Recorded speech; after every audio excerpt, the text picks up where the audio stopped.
Ehsan visa adviser channel पे खुशामदीद। आज इस वीडियो में आपको बताऊंगा कि नीदरलैंड को विज़िट वीज़ा हासिल करने के लिए आपको कौन कौन से डॉक्यूमेंट की ज़रूरत होती है।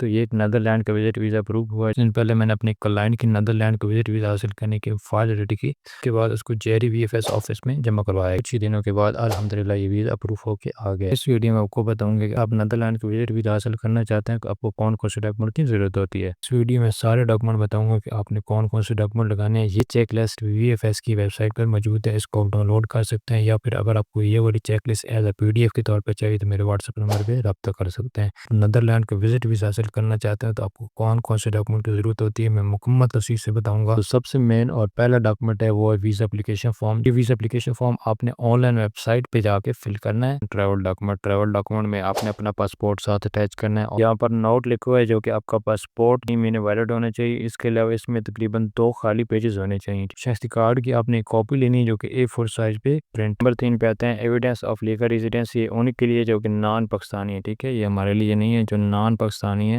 ये उनके लिए है कि उनके पास कोई परमिट होना चाहिए या फिर कोई लीगल स्टेटस होना चाहिए। नंबर 4 पे आते हैं फोटो। आपने अपना एक वाइट बैकग्राउंड में एक अच्छे सा फोटो लेना है। नंबर 5 पे आता है प्रूफ ऑफ ट्रैवल। आपने जो ट्रैवल करना है उसको कोई प्रूफ देना है। फ्लाइट रिजर्वेशन करवा लें, रिजर्वेशन ऑफ अकोमोडेशन, ठीक है। आपने अपना होटल बुक करना है, बहुत आसानी से बुक कर सकते हैं। मेरे यूट्यूब चैनल पे भी एक वीडियो बनाई है जिसमें मैंने बताया कि आप होटल किस तरह बुक कर सकते हैं। आप वहाँ पर पहुँचेंगे तो तब आपने उसकी पेमेंट करनी है, जो कि एक ऑप्शन होता है पे at the property. Visa proof होगा तब आपने बाद में पेमेंट करनी है या फिर आपने पहुँच के पेमेंट करनी है। प्रूफ ऑफ स्पॉन्सरशिप, अगर वहाँ से आपको कोई स्पॉन्सरशिप कर रहा है तो उसका आपने सबूत लाजमी लगाना, और बैंक स्टेटमेंट वगैरह और उसकी आईडी, ये चीज़ें आपने उसकी अटैच लाजमी करनी है। उसकी बैंक स्टेटमेंट और उसकी आईडी वगैरह या पासपोर्ट वगैरह वो आपने लाजमी उसके साथ अटैच करने हैं। तो नीचे भी ये लिखा हुआ है कि अगर आपका स्पॉन्सर करने वाला आपका फैमिली मेम्बर है, जो अगर आपको कोई भाई है या बहन है या आपका वालिद है या मदर है, तो आपने एफआरसी में शो करवाना है कि वो आपके फैमिली मेम्बर है।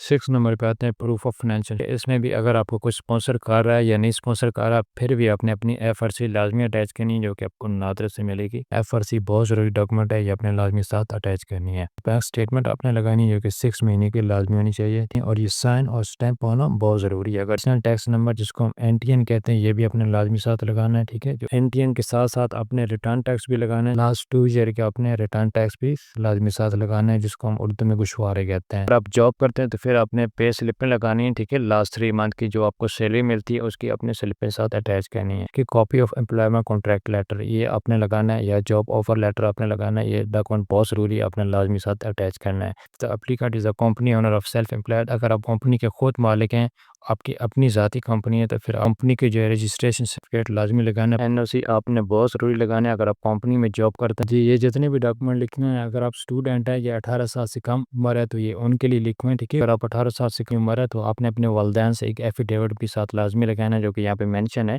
अपने पेरेंट्स से इजाज़त भी साथ लेनी है, ठीक है। If the applicant is a student, university या कॉलेज से जो है वो स्टूडेंट कार्ड लाजमी ले लें, और उनसे लेटर भी लिखवाना है कि आप इतने दिनों के लिए घूमने के लिए जा रहे हैं, और आपने लीव डॉक्यूमेंट भी साथ लाजमी लगाना है। आप जितने दिन की भी आपको छुट्टी मिल रही है वो अपने साथ लाजमी लगाना है। नंबर 4 पे आते हैं प्रूफ ऑफ हेल्थ इंश्योरेंस। आप शेंजन की किसी भी कंट्री का वीज़ा अप्लाई करते हैं, अपने हेल्थ इंश्योरेंस लाजमी लगानी है। आप लास्ट पे आते हैं payment of the visa fees, जो कि आपने 90 यूरो जो है वो वीएफएस के ऑफिस में जाके अपने पे करनी है। किसी भाई की भी कोई भी क्वेश्चन हो या किसी भाई ने भी वीज़ा फाइल रेडी करवानी है तो मेरे व्हाट्सएप नंबर पर रब्ता कर सकते हैं।